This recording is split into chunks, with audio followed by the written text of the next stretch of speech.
This is our presentation of the English personal pronouns. We have chosen to only work with the subject pronouns because we wanted to start at a basic level with the pronouns.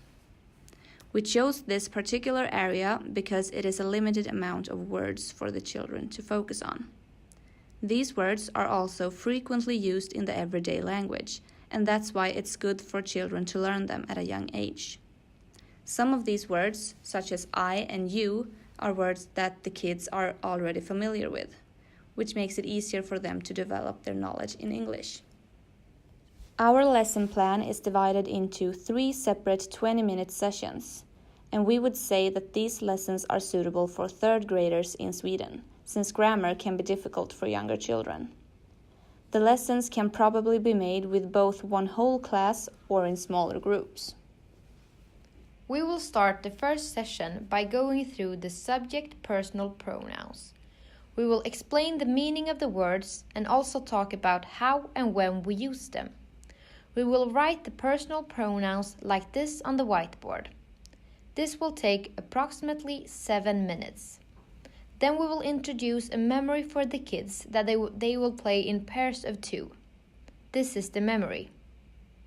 In this memory, they are supposed to find the right translation for the personal pronouns. This activity will take 12 minutes, and then the first session is finished. The second session will begin with a YouTube clip. This clip will be served as a repetition for the children. And this is a slide from the clip. This will take about 4 minutes.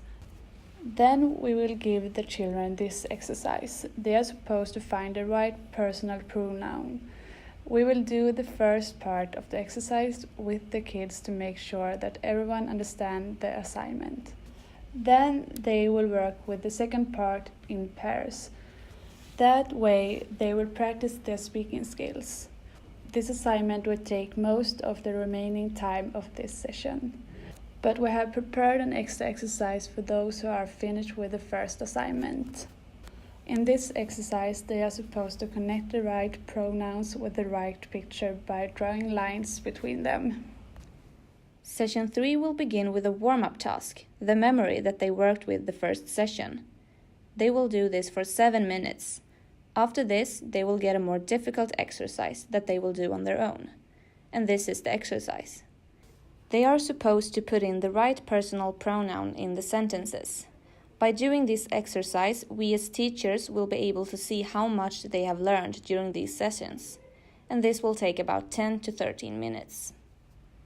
The aim for session 1 is that the children will get to know the words and also get a first impression of these words. For session 2 and 3, the aim is that the children should know and understand some of the personal pronouns in English. We will focus on the translation of the words so the children learn how to use them. The last exercise will be seen as some sort of evaluation of both the kids' knowledge and our teaching method. Even though we will evaluate the children when doing the last exercise, the evaluation is mostly for our sake. By seeing that they have learned, we will know how effective our session have been. The aim is to introduce the personal pronouns for the children. Not that the children should have learned each personal pronoun in this grade. We connected these following quotes from LGR 11 to our planet sessions.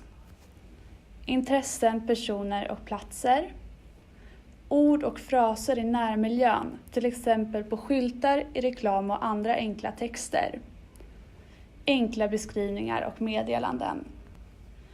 We made the first connection because it mentioned people.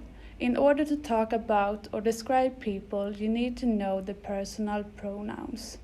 We made the second connection because it mentioned that you should be able to understand simple words in everyday life. We think that personal pronouns are simple words that are used frequently.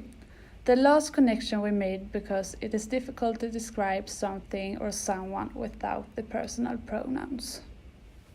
One reflection we made is that it's hard to work with grammar with younger kids since they haven't learned the grammar in their mother tongue yet. It's difficult to introduce personal pronouns without confusing the children with grammatical words. We chose these activities partly because we want everyone to have a chance to learn in ways that suits them. That is why we have different types of activities. And also because in our experience, we think that children learn better if they get to work in different ways.